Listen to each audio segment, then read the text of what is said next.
먼저 하나님의 말씀 말라기 4장 5절에 있는 말씀을 잠깐 읽어보겠습니다. 보라, 여호와의 크고 두려운 날이 이르기 전에 내가 선지 엘리야를 너희에게 보내리니. 우리가 이제 잘 아는 말씀이고, 우리에게 이 말씀이 중요한 것은 하나님께서 왜 선지 엘리야를 보내시는가, 엘리야를 보내시는 하나님의 목적, 그 이유가 무엇인가 하는 것을 이 시간에 생각해 보고자 합니다. 다만 오늘 말씀을 드릴 때에 제 개인적인 생각이 아니라 하나님께서 성경과 예언의 신을 통하여서 우리에게 주신 말씀을 그대로 전하는 것이니까, 혹 말씀을 들으시는 여러분들께서 혹 불쾌한 말씀이라고 할지라도 그것이 하나님께서 주시는 성경 말씀에 나와 있는 그 말씀만을 말씀드리는 것이고, 제 개인적인 생각을 말씀드리는 것은 아니니까 이 시간 성령께서 함께 하셔서 말씀을 전하는 저나 듣는 모두에게 성령의 감동하심으로 정말 하나님의 뜻을 이 시간 밝게 깨닫고 그 말씀에 아멘으로 화답할 수 있는 그와 같은 귀한 시간이 되기를 바랍니다. 하나님께서 선지 엘리야를 왜 보내실까요? 우리가 이제 그 이유를, 그 하나님의 뜻을 알기 위해서 과거에 하나님께서 선지 엘리야를 보내셨던 예수님 초림 당시의 상황을 우리가 되돌아 살펴보면은 이 마지막 시대에 하나님께서 선지 엘리야를 보내시겠다라고 하는 하나님의 뜻을 우리가 알 수가 있을 것이라고 생각이 됩니다. 그러면은 예수님께서 초림하셨을 때에 침례 요한을 엘리야로 이 땅에 보내셨는데, 침례 요한을 엘리야로 왜 보내셨는가? 지금 이 땅의 백성들을 구원하기 위해서 예수님께서 메시아로서 이 땅에 오셨는데, 그때 당시에 교회의 지도자들 또는 백성들이 전혀 메시아를 영접할 수 있는 준비가 안 갖춰 있기 때문에, 그 백성들로서는 이 메시아를 영접하지 못하기 때문에 엘리야를 보내서 그 백성들을 깨워서 그 백성들로 하여금 메시아를 영접할 수 있는 마음의 준비를 갖추도록 하기 위해서 선지 엘리야를 보내셨다 이 말이에요. 만약에 그때 당시에 종교 지도자들이나 이런 사람들이 준비가 되어 있고 백성들을 깨워서 준비시킬 수 있는 그와 같은 상황이었다라고 할 것 같으면 하나님께서 침례 요한을 엘리야로 보내실 아무런 이유가 없었던 것이죠. 그러면 상황은 똑같은 것이죠. 언제나 하나님께서 인류를 다루시는 하나님의 방법은 동일하다, 이렇게 말씀을 하셨거든요. 그래서 이 마지막 시대에도 하나님께서 선지 엘리야를 보내시는 하나님의 보내셔야만 할 수밖에 없는 그와 같은 뜻을 이 시간 한번 살펴보려고 합니다. 그러면 과연 이 교회의 상황은 어떠한가? 그것이 이제 요한계시록 3장 14절로 22절에 나타나 있는 라오디게아 교회의 사제에게 보내는 편지를 통하여서 과연 하나님께서 엘리야를 보낼 수밖에 없는 그와 같은 상황을 우리에게 설명해 주고 있는 것이죠. 요한계시록 3장 14절부터 22절까지입니다. 라오디게아 교회의 사자에게 편지하기를, 아멘이시오, 충성되고 참된 증인이시오, 하나님의 창조의 근본이시니가 가라사대, 내가 네 행위를 아노니 네가 차지도 아니하고 더웁지도 아니하도다. 네가 차든지 더웁든지 하기를 원하노라. 네가 이같이 미지근하여 더웁지도 아니하고 차지도 아니하니 내 입에서 너를 토하여 내치리라. 네가 말하기를 나는 부자라 부유하여 부족한 것이 없다 하나 내 곤고한 것과 가련한 것과 가난한 것과 눈먼 것과 벌거벗은 것을 알지 못하는도다. 내가 너를 권하노니 내게서 불로 연단한 금을 사서 부유하게 하고 흰옷을 사서 입어 벌거벗은 수치를 보이지 않게 하고 안약을 사서 눈에 발라 보게 하라. 물은 내가 사랑하는 자를 책망하여 징계하노니 그러므로 네가 열심을 내라 회개하라. 볼지어다 내가 문 밖에 서서 두드리노니 누구든지 내 음성을 듣고 문을 열면 내가 그에게로 들어가 그와 더불어 먹고 그는 나와 더불어 먹으리라. 이기는 그에게는 내가 내 보좌에 함께 앉게 하여 주기를 내가 이기고 아버지 보좌에 함께 앉은 것과 같이 하리라. 귀 있는 자는 성령이 교회들에게 하시는 말씀을 들을지어다. 이 말씀을 라오디게아 교회의 사자에게 보내는 편지입니다.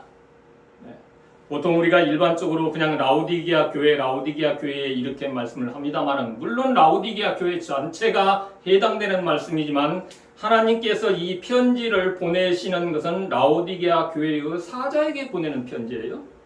그렇기 때문에 지금 여기에서 말씀하시는 라오디게아 교회의 사자의 형편이 어떠하다라고 하는 것, 여기에서 우리가 가장 주목을 해야 합니다. 라오디게아 교회의 사자는 하나님의 말씀을 백성들에게 전하라고 하는 심부름을 하는 그와 같은 사람들을 사자라고 부르는데, 이 사자들의 형편이 지금 이러하다라고 말씀을 하고 있기 때문에 여기에 나타난 사자들의 형편은 뭐냐?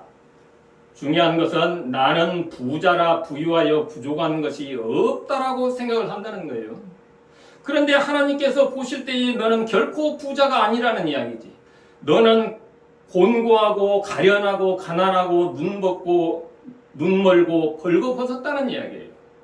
그런데도 생각하기를 라오디게아 교회의 사자들은 스스로 생각하기를 나는 부자라 부유하여 부족한 것이 없다라고 생각을 하고 있다는 것이죠.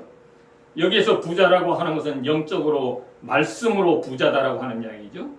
다른 말로 바꿔 말한다라고 하면 나는 하나님의 말씀에 대해서 다 알고 있기 때문에 나는 모르는 것이 없다, 부족한 것이 없다라고 이렇게 생각하는 그와 같은 영적인 교만 가운데 빠져 있다라고 하는 게요, 라오디게아 교회의 사자들이. 그러다가 보니까 하나님께서는 네가 그렇게 생각을 하지만 내가 보니까 너는 부족해가지고 너는 곤고하고 가련하고 가난하고 눈 멀고 벌거벗었다, 이렇게 이제 말씀을 하시거든요. 그러면은 그러다가 보니까 그 사람들의 그 라오디게아 교회의 사자들의 마음 속에는 누가 없는가 하면은 예수님이 없어요. 문 밖에 있지요, 예수님이. 예수님이 없다라고 하는 이야기는 다른 말로 바꿔 말하면 성령이 없는 거예요, 마음속에. 왜 그런가 하면은 예수님께서 말씀하신 대로 보혜사 성령이 오시면은 그가 나를 증거할 것이라고 말씀하셨기 때문에 마음속에 예수가 없다라고 하는 것은 곧 성령이 없는 거예요. 라오디게아 교회의 사자들의 마음속에 성령이 없다라고 보니까 예수님도 마음속에 없고, 그러다가 보니까 그들의 마음이 교만해가지고 성령이 안 계시기 때문에 그들의 형편을 이야기해서 하나님께서는 너는 눈 멀었다라고 말하죠. 그런데 본인들은 전혀 그것을 모른다라고 하는 거예요. 자기가 눈먼 소경이에요. 봐야 볼 수가 없어요. 보이질 않아요. 그러는데 잘 본다라고 생각을 하고 있는 거예요. 그래서 하나님께서 말씀을 하시는데, 그래도 하나님께서 그 당신의 부르심을 받고 사자의 일을 하고 있는 그 종들을 향하여서 내가 사랑하는 자를 책망하여 징계하노니, 하나님께서 사랑하신대요. 그러기 때문에 책망하고 징계를 한대요. 그러면은 이 말씀을 들으면서 하나님께서 책망하시는 말씀이 무엇이고 어떠한 징계의 말씀을 하시는가 하는 것을 사랑하는 마음으로 받아들여야 되는데, 물론 이 가운데에서는 라오디게아 교회의 사자들 가운데 이것은 별로 나하고 상관없는 이야기인 삶을 살아가는 사람들도 물론 있겠습니다만은, 그러나 이 말씀은 제가 드리는 말씀이 아니죠.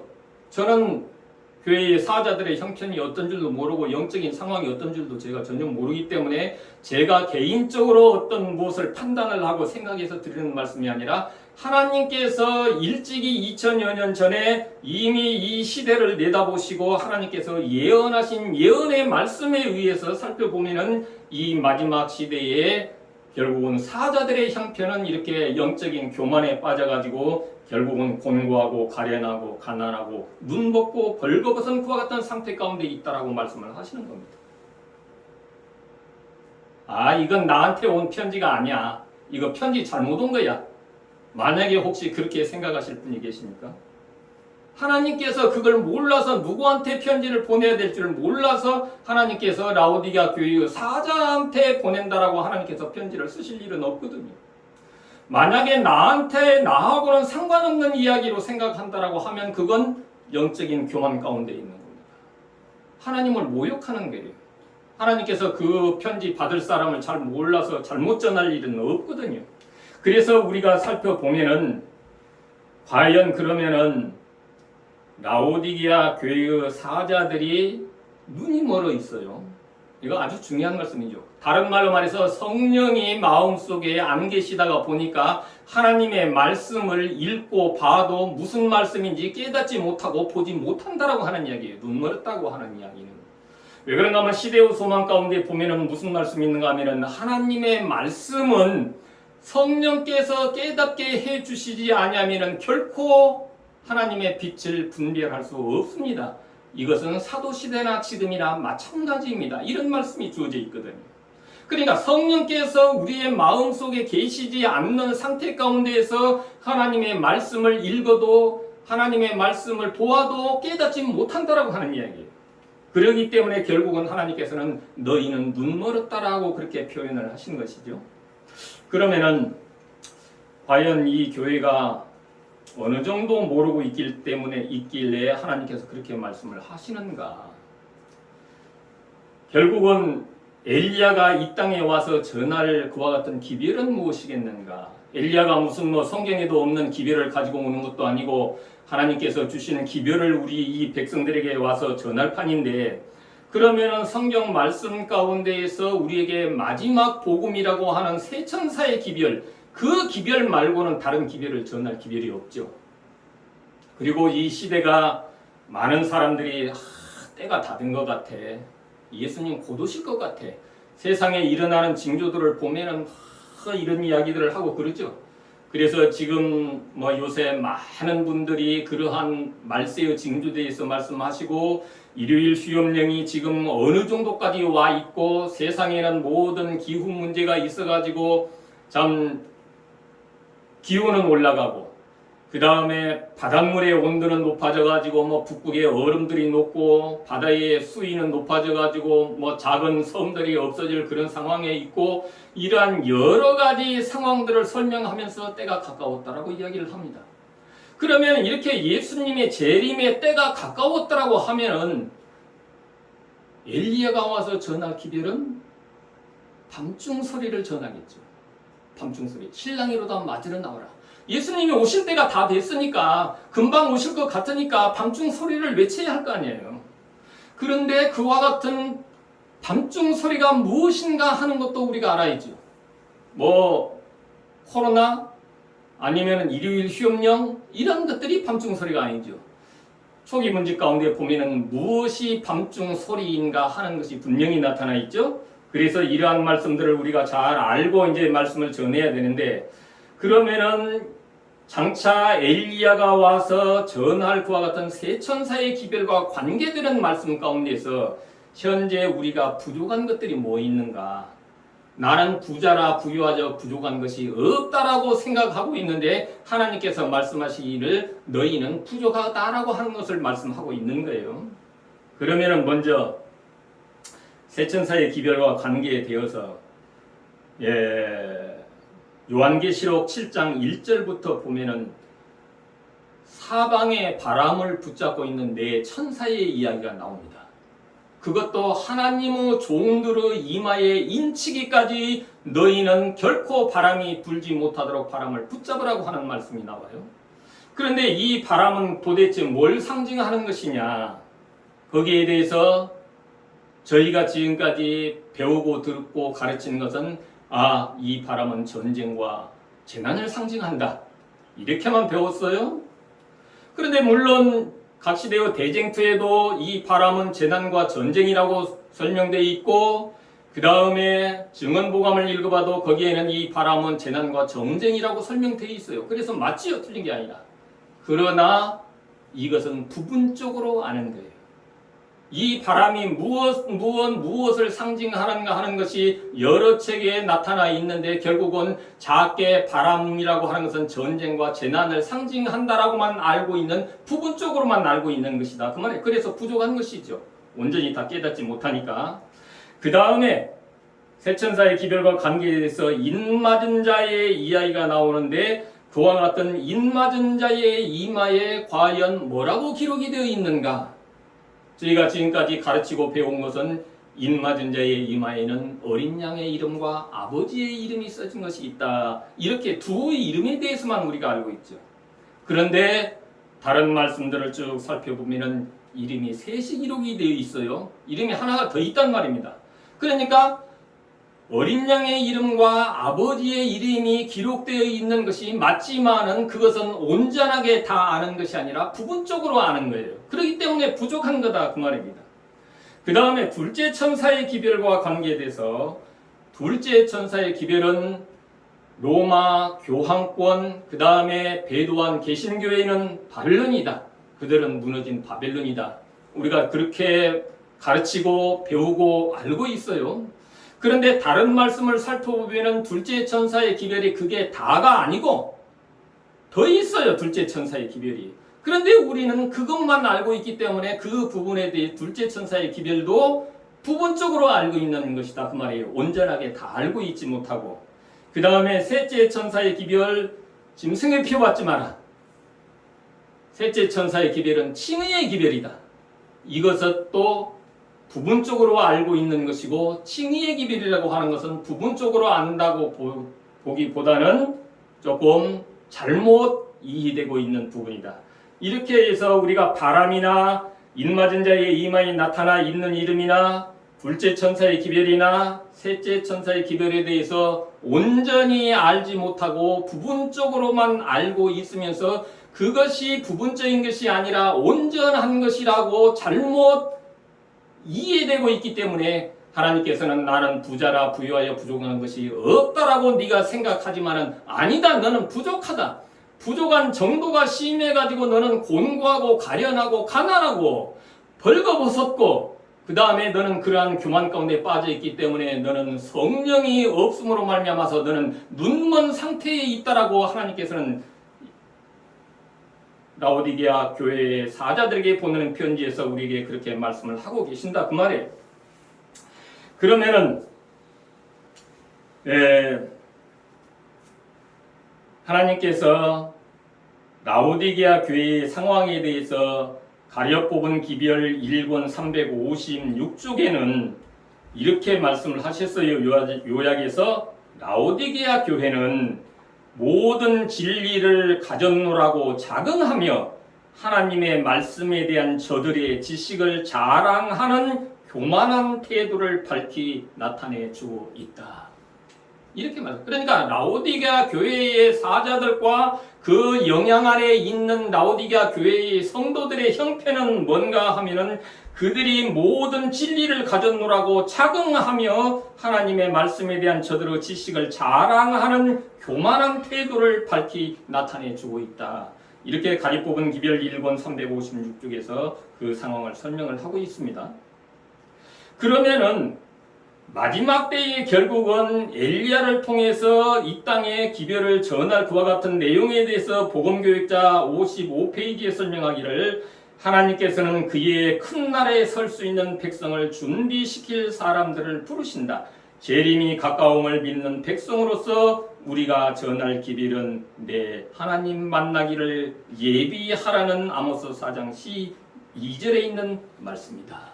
그러니까 결국은 이 땅의 마지막에 예수님께서 재림하실 때에 그 재림을 맞이할 수 있도록 백성을 준비시키는 그와 같은 기별이 결국은 엘리야가 전할 기별이다. 그런 이야기. 그래서 우리가 세 천사의 기별에 대해서도 각시되어 대쟁투 435쪽에 설명하기를 계시록 14장의 기록은 주님의 재림의 날을 위하여 지상의 거민들을 준비시키게 될 삼중으로 된 경고의 기별이다. 이렇게 세 천사의 기별을 설명해요. 그러니까 세 천사의 기별은 마지막 예수님이 재림하시기 전에 이 땅의 백성들을 준비시켜서 예수님의 재림을 영접할 수 있도록 준비시키는 그와 같은 목적을 위해서 하나님께서 세 천사의 기별을 우리에게 주셨다. 그런 이야기예요. 그래서 이제 결국은 하나님께서 엘리야를 보내실 것인데 가역 부분 기별 1권 412쪽에서는 이러한 말씀을 주시고 있습니다. 주님께서는 보라 여호와의 크고 두려운 날이 이르기 전에 내가 선지 엘리야를 너희에게 보내리라고 말씀하셨다. 누군가가 엘리야의 정신과 능력을 가지고 나타나야 하며 그가 나타날 때에 엘리야가 나타날 때에 사람들이 어떻게 반응할 것이냐. 그 말씀을 받아들이고 깨닫는 것이 아니라 그대는 너무나 지나치게 열성을 보인다. 그 다음에 그대는 정당한 방법으로 성경을 해석하고 있지 않다. 그러니까 너 성경 해석 잘못한다. 너 틀렸어 그거. 그러면서 내가 그대에게 기별을 전하는 방법을 가르치리라고 말하는지 모른다. 이렇게 말씀하셨어요. 그러니까 이 교회의 사자들과 백성들이 결국은 하나님의 백성으로서의 온전하게 준비를 시키지 못하고 준비되지 못하고 있기 때문에 이 백성을 사랑하시는 하나님께서 결국은 엘리야를 보내서 이 백성들을 준비시켜서 예수님의 재림을 맞이할 수 있도록 준비시키기 위하여 엘리야를 통해서 기별을 가지고 보낼 건데 그 엘리야가 와서 전하는 기별은 현재 교회가 가르치고 깨닫고 있는 새 천사의 기별하고는 조금 다른 내용으로 말씀을 전하는 것 같아요. 그렇기 때문에 그 엘리야를 향해서 너 기별 틀리게 전한다. 너 틀렸다. 성경하고 틀린다. 너 성경 해석 잘못하고 있다. 엘리야한테 그렇게 할 것이라고 하는 말씀을 하는 것으로 봐서 엘리야가 와가지고 전하는 새 천사의 기별은 현재 우리가 깨닫고 있는 그와 같은 새 천사의 기별의 내용하고는 조금 다르게 전하는 기별이 아니겠는가. 그것을 우리가 생각해 볼 수가 있습니다. 그러면서 너는 정당한 방법으로 성경을 해석하고 있지 않다. 내가 그대에게 기별을 가르치는 방법을 가르치리라고 말하는지 모른다. 가리 뽑은 기별 1권 412쪽을 통하여서 하나님께서는 우리에게 말씀을 하고 있습니다. 그러면은 과연 우리는 말씀을 어떻게 보고 어떻게 생각해야 될 것입니까?